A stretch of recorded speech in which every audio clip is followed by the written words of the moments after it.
What is up, everybody? This is Lyle, No Hippie Trucking and Transportation, and I'm coming at you from the Springfield terminal. I'm sitting down here by the pad.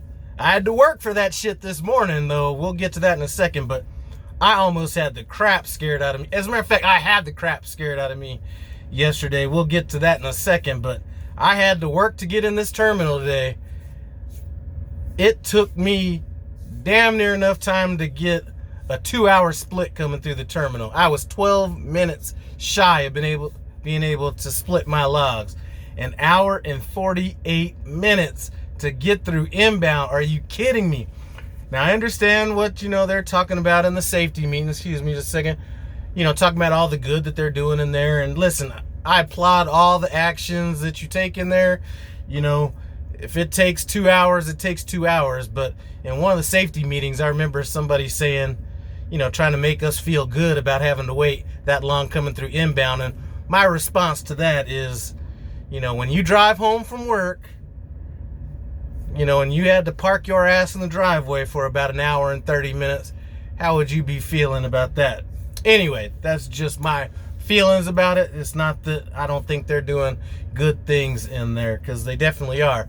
The people behind me, because there were 3 trucks behind me and 3 trucks behind the road next to me, and I couldn't see what was going on the other road. But yeah, there's some people that's taking some time, and now outbound's clogged up.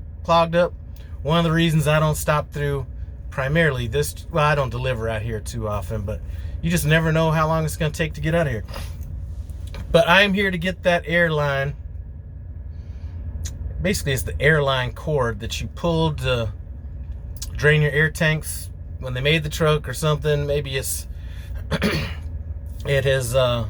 was too short, and I don't know if the truck is settled or something. But now it's just like putting too much tension on that. So if I go around a curve, kind of like a roundabout, it'll start tugging on that, and I'll start releasing air. If I hit a bump, it'll start doing that. And it's just made it very stressful driving, because now I got to look at the air gauge. I mean, like, way more than often. And make sure, it's rising back up. It'll usually get down to around 111, 112, and then it'll start building its way back up to like 124, 125. So I kind of know what the process was, and I'm coming through Gary, Indiana yesterday, of all places. And when you drive through there, that's prison rules, you know what I'm saying? And I'm driving through Gary, Indiana. Normally I like to stay in like the middle 2 lanes, because there's like 5 lanes at one point. I try to stay in like the 2nd or 3rd lane over, and we be getting after it going through there.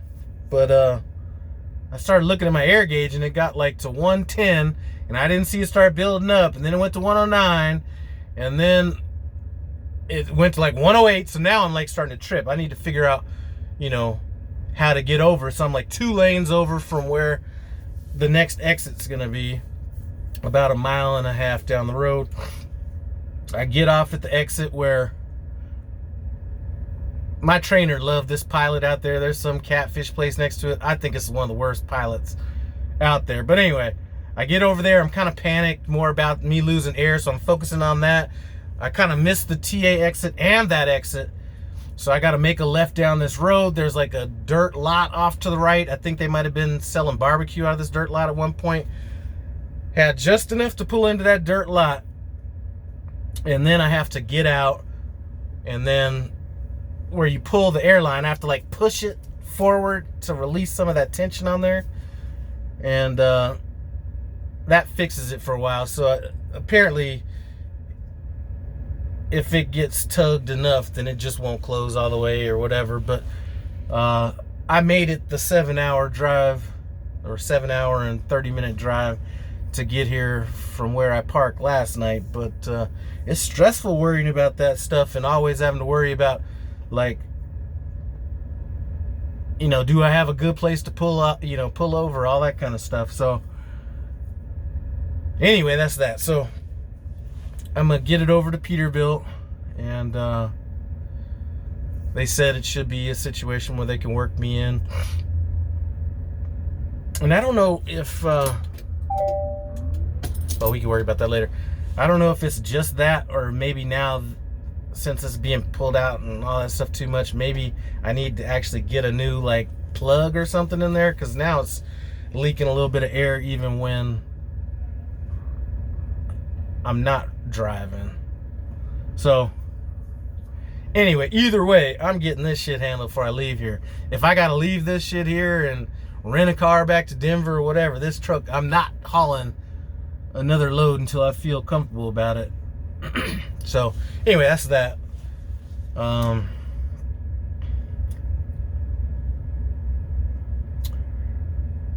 Really not much else to say. You know, still dealing with them negative settlements after, you know, the road assist situation that I had. But listen, that's all a part of doing business. You know what I'm saying? I just paid $5,800 in first quarter taxes, so I got that out of the way, and then hopefully I need to go talk to Abacus and see what's up with my last year's taxes, because last year typically I won't file quarterly taxes just because it takes too much effort, but Abacus came up with a new program where they pay it for you, so I'm like, all right, cool, I'll do that. So I gotta pay my full year's worth of taxes, you know, by the 15th of April, so I need to go talk to them and see if they have a number for me yet. If not, I'll just guess and send them a figure, because there's other stuff outside of trucking stuff that affects how much money I'm owed on taxes. So I'll guess on that and then get an extension and let them do what they got to do. But anyway, that's about it. So may run up here to Fire and Ice tonight to get a halfway decent meal. And that's about it. Just wanted to check in with you guys. Hope everything is going well out there. Hopefully we can put this winter behind us, man. It's like demoralizing when you think that the winter's just about over, and then you start hitting them Pocono Mountains, or the Pinocchios as I like to say, and then you get hit with all that sleet and all that kind of stuff, and then you're like, good, I got out of there. And then you get up there by Lake Michigan, boom, get hit again, and then you get hit again coming through Illinois this morning. So I'm just tired of snow. It's one of them never-ending winters. Denver didn't get their first snowfall until, shit, I forget when it was. I think it broke a record this year for the latest snowfall. And I don't know if they're done with winter out there yet or not. But anyway, that's about it. This is one of my disposable sweatshirts I got on. I brought a bunch of clothes out on this run where whenever, you know, once I get done wearing them, I just throw them away so I could save a little bit of space and thin out my closet. But that's about it. I'm rambling on. I appreciate you guys stopping by No Hippie Trucking and Transportation. As always, comment, subscribe, and I'm out.